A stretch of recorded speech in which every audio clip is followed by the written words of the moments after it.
wanted to just go a little bit further. Senator Cantwell raised the same issue that I had raised initially with you, Mr. Whitehead, in terms of the innovation regulation and kind of that inherent conflict there. We've had a lot of discussion about the mandatory standards. You know, we've got in the electric sector, we're the only ones here that have the mandatory and enforceable cyber standards, and we know what the violations can lead to. We had a witness here before the committee last year, a gentleman by the name of Robb of Dragos.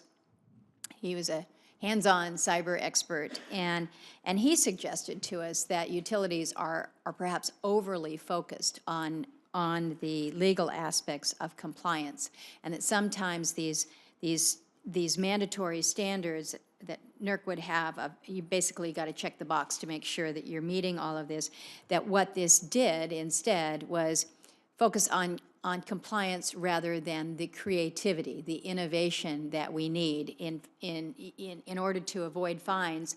We just need to do all this, and we're going to use our limited bandwidth, because we've talked about the fact that we don't have enough and we don't have enough people in this area that are the smart, forward-thinking, leaning-in brains to make this happen. So we set our resources to just the compliance side. He actually suggested a 3-year cooling-off period to let the utilities focus on cyber threats instead of, he called, the cyber lawyers. So comment on that, if you will, Mr. Robb and Mr. Whitehead. Sure. So I hear that a lot. I'm not sure I believe it. For the most part, the standards that we have in place for cybersecurity don't require any unnatural acts. They really codify what good utility practice is in these spaces. And I think the fact of the matter, and the conversations that I always have with the CEOs, and I believe that the CEOs of organizations get this, that a secure operation is going to be compliant with the standards that we have in place. It's not really an either or, it's a yes and. And again, when I look at the number of violations that we have of SIP standards and the root causes, they typically result, the root causes are typically in things like management culture and so on and so forth. So that there's really a lot that the CEOs can do to drive a secure and compliant organization. They work hand in glove. It's not a trade-off that someone has to do X or Y. And if that trade-off is ever presented, our advice to the entities is always, do what you need to do to be secure, and we'll deal with the compliance aspects later. And if there's something silly in the compliance world, we'll deal with that in an appropriate way. Mr. Whitehead?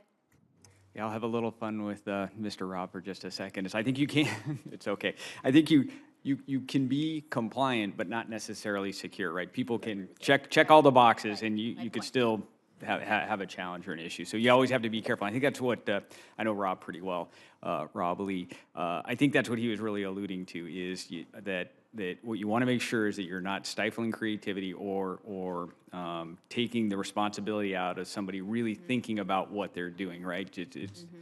Just filling in check boxes is not going to make you secure. Maybe it makes you compliant, but it's not going to make you secure. So requiring people or certainly giving them the ability to think about how their particular situation, their particular networks, their particular critical infrastructure is designed and operating, and then how security overlays on top of that, I think, is the critical aspect to keeping our assets all secure. I think that's, and Senator Cantwell, thank you for SDN. One word of caution, SDN is a great technology. We've got solutions for it.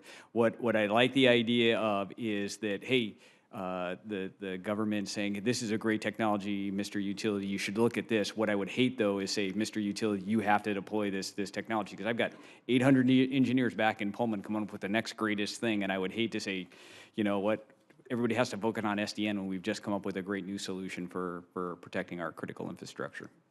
Thank you for that.